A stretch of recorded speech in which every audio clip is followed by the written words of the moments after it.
107వ కీర్తన గ్రంథము 19వ వాక్యములో చదువుకుందాం. కష్టకాలమందు వారు యెహోవాకి మొర్రపెట్టిరి, ఆయన వారి ఆపదల నుండి వారిని విడిపించారు. చాలని స్తోత్రం కలుగును.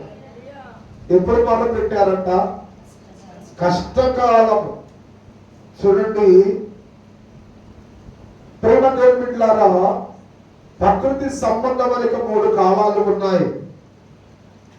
వర్షాకాలము, శీతాకాలము, వేసవికాలం. కానీ ఇక్కడ మానవిక జీవిత విధానమును కొనసాగించేటువంటి విధానములో ఒక కాలమును గురించి మాట్లాడుతూ ఉన్నాడు. మనిషి జీవితాల్లో రకరకాల సందర్భంలో కలిగిన వ్యక్తిగా ఉండవచ్చు, కానీ మానవ జీవితంలో అతి కష్టమైన విలువైనది ఏదయ్యానంటే కష్టకాలం. దేవుని స్తోత్రం కలుగును.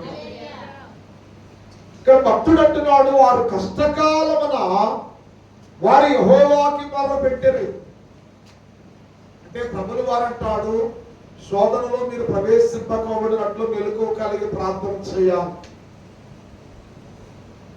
ఇప్పుడు ప్రార్థన ఎప్పుడు చేస్తాం మనం? ఎప్పుడు దేవుని సన్నిధిలో ఎక్కువగా గడపాలని ఆశ పుట్టింది, ఎప్పుడు దేవునితో ఎక్కువ సంభాషణ చేయాలని ఆశ పుడుతుంది, ఎప్పుడు దేవుని సన్నిధిలో ఒక ఆసక్తి కలిగిన వారముగా మనం మారుతామంటే మన జీవితంలో ఎదురవుతున్న కష్టములను బట్టి దేవునితో ఎక్కువ సమయాన్ని గడిపే అనుభవాలు ఏర్పడతాయి. దేవుని స్తోత్రం కలుగును. భక్తుడు దావీదు అంటాడు కదా, శ్రమ కలగక మునుపు నేను త్రోవ విడిచిన వాడిని, శ్రమ కలగక మునుపు నీ విలువ నాకు తెలియలేదు, శ్రమ కలగక మునుపు నీకు యోగ్యత నాకు అర్థం కాలేదు, నీ సామర్థ్యమును నేను రుచి చూడలేదు నాయన, కానీ శ్రమ కలగక మునుపు నేను త్రోవ విడిచిన వాడిని, కానీ ఇప్పుడైతే నీ వాక్యమును అనుసరించుతూ ఉన్నాను అన్నట్టు అంటాడు. ప్రేమ దేవుని బిడ్డలారా, శ్రమ నాకు మేలాయను. ఎవరికి స్తోత్రం కలుగును. అంటే దావీదు జీవితంలో ఎదురైన శ్రమలంట, ఎదురైన కష్టాలంట, ఎదురైన ప్రతికూలతలంట దావీదుని దేవుని ఎదుట ఒక యథార్థమైన జీవితాన్ని కలిగిన వాడై గొప్ప ప్రార్థన యోధుడుగా, ఆ దేవుని స్తుతించటువంటి ఒక స్తుతి వీరుడిగా తీర్చిదిద్దిందాడు. దేవునికి స్తోత్రం కలుగును. అందుకనే శ్రమ నాకు మేలాయను. శ్రమ కలగకపోతే ఎప్పుడు చేయాలో ప్రార్థన, ఎలా చేయాలో ప్రార్థన, ఎలా దేవుని అడగాలో నాకు అర్థమై ఉండేది కాదేమో. శ్రమ నాకు మేలాయను. దేవుని స్తోత్రం కలుగును. హల్లెలూయా, హల్లెలూయా. కనుక భక్తుడు అంటున్నాడు, ప్రేమ కష్టకాలముల వారు యెహోవాకి మొర్రపెట్టిరి, ఆయన వారి ఆపదలో నుండి వారిని విడిపించెను. దేవుని స్తోత్రం కలుగును. హల్లెలూయా. అంటే నీ కష్టము, నీకెదురవుతున్న సమస్య, నీకెదురవుతున్నటువంటి శోధన, నీకెదురవుతున్న నష్టం అంట ప్రభువుకి నిన్ను దగ్గరగా తీసుకుని వెళ్తున్నాడు. దేవుని స్తోత్రం కలుగును. హల్లెలూయా, హల్లెలూయా. బైబిల్ గ్రంథములో యోధారాజు యెహోషాపాతు కనబడతాడు. యోధారాజు అని యెహోషాపాతు, అతడు కూడా తన జీవితంలో ఆ శ్రమ ఎదురవ్వకపోతే, ఆ కష్టము ఎదురవ్వకపోతే ప్రభువుకి అంత దగ్గరగా ఉండాలనేటువంటి ఆశ పుట్టేది కాదేమో. దేవుని స్తోత్రం కలుగునుగా. హల్లెలూయా.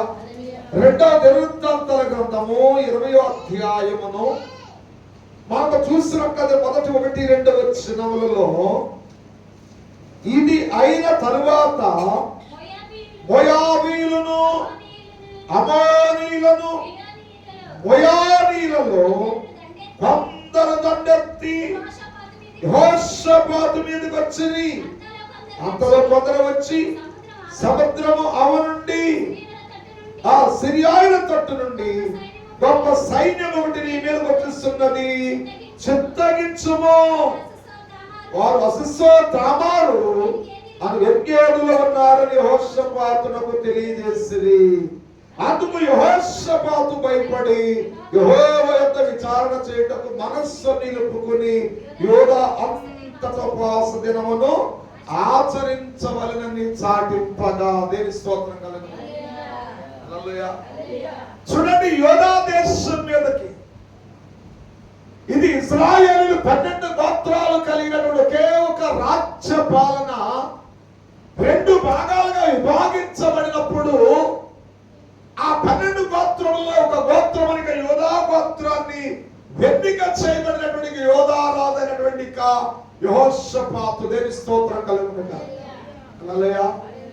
ఈ యెహోషాపాతు మీదకి 3 దేశాల నుండి గొప్ప సైన్యము దండెత్తి వస్తా ఉన్నదని సమాచారం అంది. దేని స్తోత్రం కలుగును. దేశం చాలా చిన్నది, యుద్ధ సైన్యము చాలా చిన్నది. దేని స్తోత్రం కలుగును.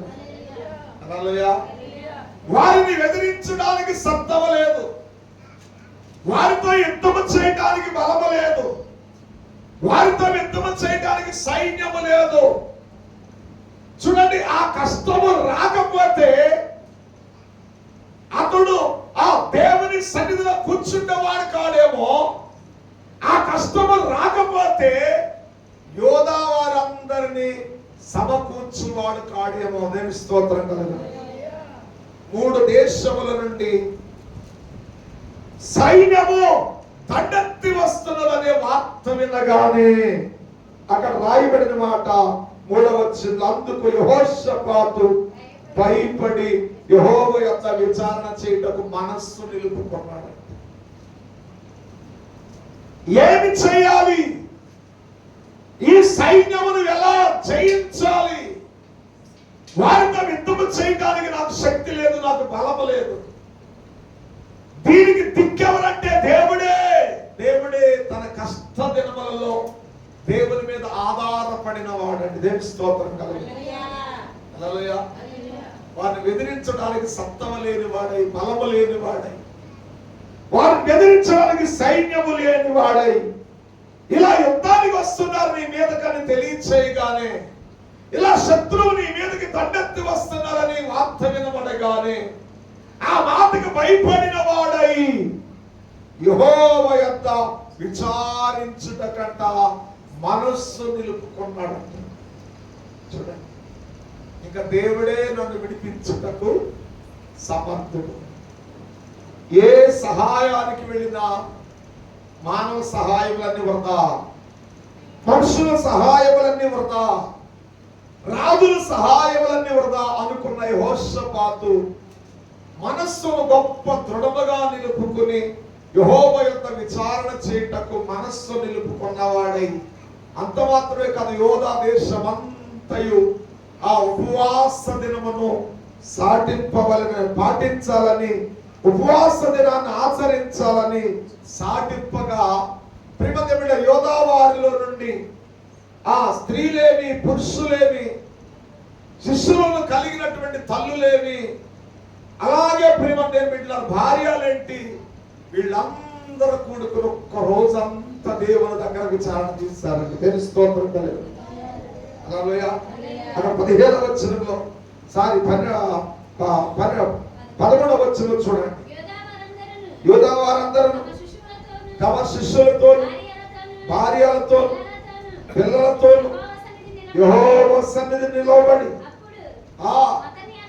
చూడండి. దేని స్తోత్రం కలుగునుగా. కుటుంబాలుగా చూడండి, ఒక సమస్య నేను ప్రభు ఎదుట ఎంత సామర్థ్యం కలిగిన వాడిగా చేస్తుంది అనంటే, ఒక శ్రమ నిన్ను దేవుని వెలిగిన వాడిగా చేస్తా ఉన్నదంట. ప్రియమైన దేవుని బిడ్డల, అందుకని కష్టాలు ఎందుకు వస్తాయి, శ్రమలు ఎందుకు వస్తాయంటే దేవుని సామర్థ్యాన్ని నువ్వు తెలుసుకున్న వాడిగా ఉండటానికి కొరకే. దేవుని సామర్థ్యం ఏంటో నువ్వు వెలిగిన వాడిగా ఉండటానికంట కొన్ని శ్రమలు మానవ జీవితంలో వస్తాయండి. దేవుని స్తోత్రం కలుగును.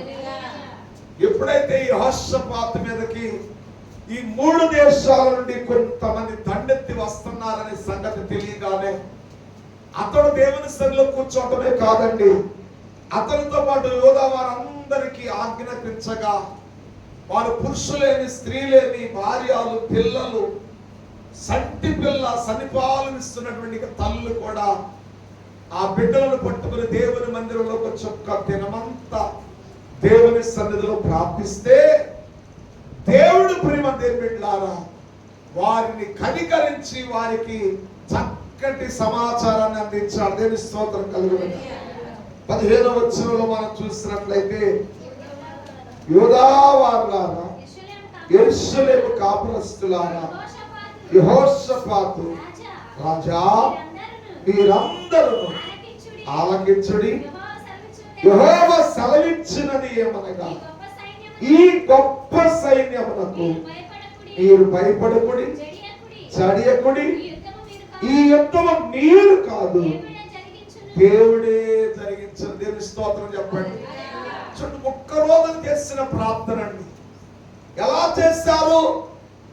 సంటి పిల్లలతో సహా వచ్చి నేటి కాలంలో శ్రమలైతే వస్తున్నాయని చెప్పుకుంటున్నాం, కానీ శ్రమ నుంచి విడిపించబడినటువంటి దేవుని దగ్గర మనస్సు నిలిపి ప్రార్థించలేకపోతూ ఉన్నారండి. చాలా మంది బాధలు చెప్పుకుంటున్నారు, కానీ బాధల నుంచి నేను బయటికి తీసుకురాగలిగిన దేవుని దగ్గర కూర్చోలేకపోతున్నారండి. ఎప్పుడైతే యెహోషాపాతు ఈ మాటను విన్నాడో దేవుని సన్నిధిలో కూర్చున్న వాడై అంత మాత్రమే కాదు, యోధా జనులందరికీ ఆజ్ఞాపించినప్పుడు వారు భార్య పిల్లలు సంటి పిల్లలతో సహా దేవుని మందిరంలో కూర్చుండి వారు ప్రార్థిస్తే దేవుడు వారితో మాట్లాడుతూ ఉన్నాడు. దేవుని స్తోత్రం కలుగును. యెహోవా సెలవిచ్చినది మనకి గొప్ప సైన్యమునకు మీరు భయపడకుడి.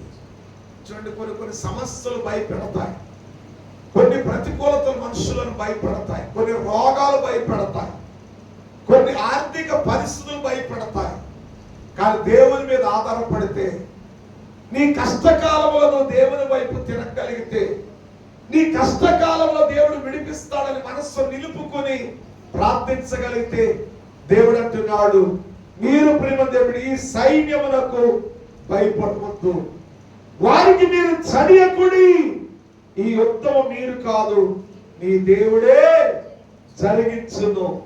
రేపు వారి మీదకి పోగుడి, వారు జీజు అను ఎక్కుడు మార్గమున వచ్చెదరు, మీరు యెరూయేలు అరణ్యమందున్న వాగు దగ్గర వారిని కలుసుకుంది. వారు జీజు అనే అరణ్య మార్గమున ఎక్కుడు మార్గమున వారు జీజు అనేటువంటి అరణ్యము ప్రేమదేవుడిలారా జీజు అనేటువంటి ఎక్కుడు మార్గముగా వారు వస్తారు. కానీ మీరు వారిని ఎలా కలుసుకుంటారంటే యెరూయేలు అనే అరణ్య మార్గమందున్న వాగు దగ్గర వారిని కనుగొంటారు. దేవుని స్తోత్రం. యెరూయేలు అనే మాటకి ప్రేమదేవుడిలారా దేవుడు స్థాపించినది లేదా దేవుని స్థిరమైన పునాది అని అర్థం. దేవుని స్తోత్రం కలుగును. హల్లెలూయా. శత్రువులంట చీచు అనే ఎక్కుడు మార్గము గుండంగా వస్తారు. వారి సొంత ప్రభావాలని ఆధారం చేసుకుని వస్తారు. వారు బాహ్య సంబంధమైన ఆయుధములతో వస్తారు. మరి మీరు ఎలా ఉండాలంటే చీచు అనే ఎక్కుడు మార్గము గుండగా వారు వస్తున్నప్పుడు మీరు యెరూయేలు అనే అరణ్యమందున్న వాగు దగ్గర వస్తే మీరు వారిని కనుగొంటారు. దేవుని స్తోత్రం కలుగును. హల్లెలూయా. ప్రేమదేవుడు ఎప్పుడైతే ఈ మాటలు చెప్పారో దేవుడు ప్రవచనార్థంగా వారితో మాట్లాడి వారిని బలపరిచారు. వెంటనే వారు క్రమపరచబడిన వారై మరుసటి దినానికి వారు ఏమయ్యారు చూడండి. 21వ వచనాన్ని, మరియు అతడు జనులను హెచ్చరిక చేసిన తరువాత యెహోవాను స్తుతించుటకు నాయకులను ఏర్పరిచి వారు ఏం ధరించుకున్నారంటే పరిశుద్ధ అలంకరణ ధరించుకొని సైన్యము ముందర నడుచుచు దేవునికి స్తోత్రం చెప్పండి. ఇప్పుడు ఇక్కడ దేవుడు యుద్ధము మీరు కాదు, వారికి మీరు భయపడవద్దు, వారికి మీరు చడియవద్దు. యుద్ధము మీరు కాదు, మీ దేవుడే మీ పక్షం యుద్ధం చేస్తాడు అన్నప్పుడు వీళ్ళు మెదలకుండా దేవుడే యుద్ధం చేస్తాడని వారి పనులు వారు చేసుకుంటూ కాళ్ళు ముడుచుకొని ఆ ఇంటి దగ్గర కూర్చుంటే దేవుడు తన కార్యం చేసేవాడా? చెప్పండి. ప్రియమైన దేవుడు నీ పక్షంలో కార్యం చేస్తానంటే ఎలా చేస్తాడు? దేవుడు మన ఎడల ఇక్కడ యెహోషాపాతు కష్టకాలంలో ఉన్నాడు, బయట తిరగని పరిస్థితుల్లో ఉన్నాడు, శత్రు భయంతో ముట్టడి వేయబడుతున్న సమయమున దేవుని సన్నిధిలోకి వెళ్ళి ఒక్క దినము ప్రార్థించి మొదలుపెడితే దేవుడు తన ఆలోచనను బయలుపరిచాడు. నేను చేయవలసింది అని దేవుడు బయలుపరిస్తే వారు ఏం చేశారయ్యారంటే, ప్రేమ దేవుని బిడ్డలారా, వారు ఆ యెహోషాపాతు చెప్పిన మాటలకి తలవంచిన వారై వారు యెహోవాను స్తుతించడానికంట గాయకులను ఏర్పరచుకుని వారు పరిశుద్ధ అలంకరణ ధరించుకుని సైన్యము ముందర నడుస్తూ యెహోవా కృప నిరంతరం ఉండునని ఆయనకి స్తుతించుడి అని స్తోత్రము చేయుటకు వారిని నియమించెను. దాని స్తోత్రం. హల్లెలూయా. చూడండి, ఎప్పుడైతే దేవుడు యుద్ధం చేస్తానన్నాడో, మరి దేవుడు యుద్ధం ఎప్పుడు చేస్తాడనంటే మనము ఆ దేవుని స్థానంలో నిలవబడిన వారికి ఉండాలి. దేవుడు నీ పక్షంలో యుద్ధం చేయాలంటే దేవుని స్థానమందు నువ్వు నిలవబడాలి. చూడండి, ఇక్కడ దేవుడు యుద్ధం చేయటానికి దేవుడు నడవమన్న మార్గములో వారు యోధా జనుల్లో నుండి లేవీలను సిద్ధపరచుకుని ఆ లేవీలందరూ సమకూర్చి వారు పరిశుద్ధ అలంకరణ ధరించుకుని వారై జనుల ముందర నడిచే యోగ్యులుగా మెచ్చబడ్డారు. అదే స్తోత్రం కలుగు. అంటే జనుల ముందర నడవాలంటే వాడు ఎంత పరిపూర్ణమైన మనస్సాక్షిని కలిగిన వాడైతే, వాడెంత పరిపూర్ణమైన భక్తి కలిగిన వాడైతే, వాడెంత పరిపూర్ణమైన విశ్వాసము కలిగిన వాడైతే జనానికి ముందు నడుస్తాడు. లేదంటే ఎలా ఉంటారంటే, నువ్వు నడు నేను వెనకాల వస్తాను, నువ్వు ముందు నడు నేను వెనకాల వస్తాను, లేదా నువ్వు ముందు నడు నేను వెనకాల నడుస్తానంట. అంటే దేవుని మార్గాన్ని లోకానికి కనపరచడానికి, దేవుడు తన కార్యమును మనం ఎడల జరిగించాలంటే ప్రజలకు ముందర నడిచేవాడు ఏమై ఉండాలి? ఒకటి, నువ్వు ఎవరవో అనేది గుర్తించబడాలి. అంటే లేవీయుడంటే ప్రజల భారమును భరించేవాడు అని. దేని స్తోత్రం కలుగును. అందుకని యేసు ప్రభువు వారిని ప్రధాన యాజకుడు అని పిలిచారు. అంటే లేవీయుడంటే యాజకత్వాన్ని జరిగించేవాడు, దేవునిని గణపరిచేవాడు, ప్రజల దోషములను బట్టి ప్రాయశ్చిత్తమును జరిగించేవాడు లేవీయుడు. అందుకని లేవీయుడు ఏమై ఉండాలంటే, మొదట తాను ఎవరో, దేవుడు తనకు నియమించిన బాధ్యత ఏంటో తాను వెరిగిన వాడై ఉండాలి. రెండవదిగా తన్ను తాను దోషము లేని వాడిగా పరిశుద్ధ అలంకరణ ధరించుకున్న వాడిగా ఉండాలి. మూడవదిగా ప్రజల ముందర నడిచేవాడై ఉండాలి. అప్పుడే వారు పాడిన, స్తుతించిన, ప్రార్థించిన దేవుడు దానిని అంగీకరిస్తాడు. దేవుని స్తోత్రం చెప్పండి. ఒకటి, నువ్వేమై ఉన్నావో గ్రహించకుండా నిన్ను నీవు పరిశుద్ధ అలంకరణగా మార్చుకొనకుండా నువ్వు ప్రజల ముందర నడవలేవు. ఒకవేళ నడిచినా నువ్వు స్తుతించిన ఆ స్తుతిని దేవుడు అంగీకరించడు. స్తోత్రం.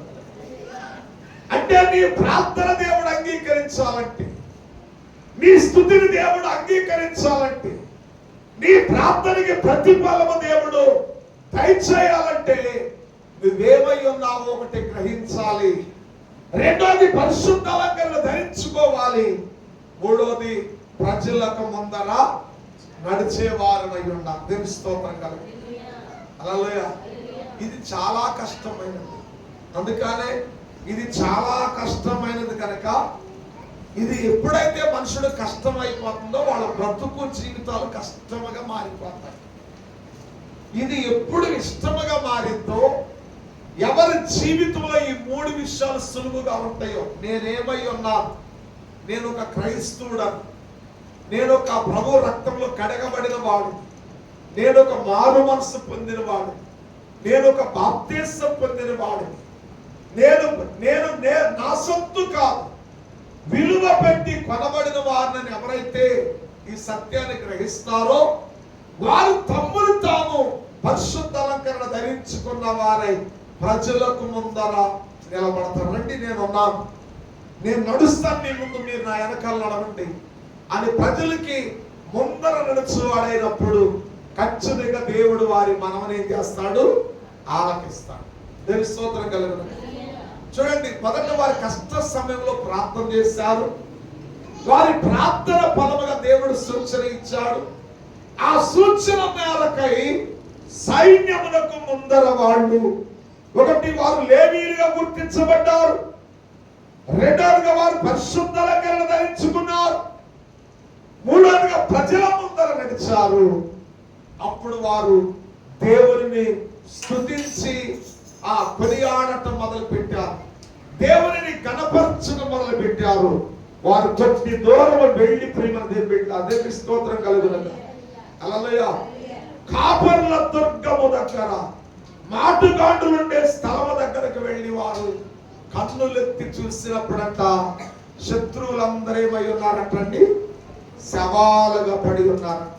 24వ వచనం, యోధావారు అరణ్యమందున కాపర్ల దుర్గము దగ్గరకు వచ్చి సైన్యము తట్టు చూడగా వారు శవములై నేలన పడి ఉండిరి, ఒకడును తప్పించుకోలేదు. దేవుని స్తోత్రం చెప్పండి. హల్లెలూయా. కష్టకాలముల వారు మర్రపెట్టారు, కష్టకాలముల వారు దేవుని యొద్దకు చేరారు, కష్టకాలముల వారు దేవుని అంగీకరించారు. దేవుడు వారి మనవలను అంగీకరించి వారికి సూచన తెలియజేశాడు. సూచన తెలియపరచబడిన మరుసటి దినాన వారు ఏమై ఉన్నారో సిద్ధపడిన వారై ప్రేమ దేవునికి స్తోత్రం కలుగునుగా. హల్లెలూయా. వారు లేవీయులు అని గ్రహించారు, వారు నియమించబడిన బాధ్యతలను గ్రహించుకున్నారండి.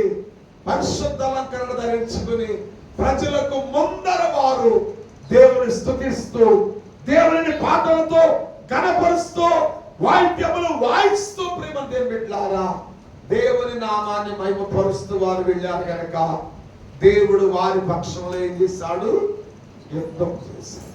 దేవుని స్తోత్రం. హల్లెలూయా. హల్లెలూయా. అందుకే దేవుడు కూడా మన పక్షంలో యుద్ధం చేయాలి.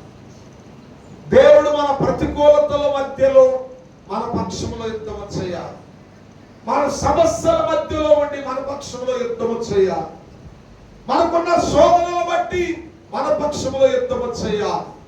మనకున్న శత్రు భయమును బట్టి మన పక్షంలో యుద్ధం చేయాలంటే ఖచ్చితంగా మనము దేవుని అనుసరించే వారమై ఉండాలి, దేవుని మాటలు వినే వారమై ఉండాలి, దేవుడు చెప్పిన మార్గములో నడిచే వారమై ఉండాలి. దేవుని స్తోత్రం కలుగును. ఏ మనుషులను అనుసరించలేదు, ఏ మనుషుల మీద ఆధారపడలేదు, ఎవరి చెంతన చేరాలా అని ఆశపడలేదు. యెహోషాపాతు దేవుని సన్నిధిలోనికి వెళ్ళి దేవుని మీద ఆధారపడ్డాడు. దేవుడు తన కార్యాన్ని వారి ఎడల జరిగించాడు. దేవుని స్తోత్రం కలుగును. అందుకని కీర్తనకారుడు అంటున్నాడు, కష్టకాలమున వారు యెహోవాకి ఏం చేశారు, మొరపెట్టారు, ఆయన వారి ఆపదలో నుండి వారిని విడిపించారు. ఇక్కడ యెహోషాపాతు కాలంలో వారి దేశము చిన్నది, వారి సైన్యము చాలా చిన్నది, వారు యుద్ధము చేయడానికి సామర్థ్యము లేని వారు. మరి ఎలా ఈ సమస్యను జయించాలి?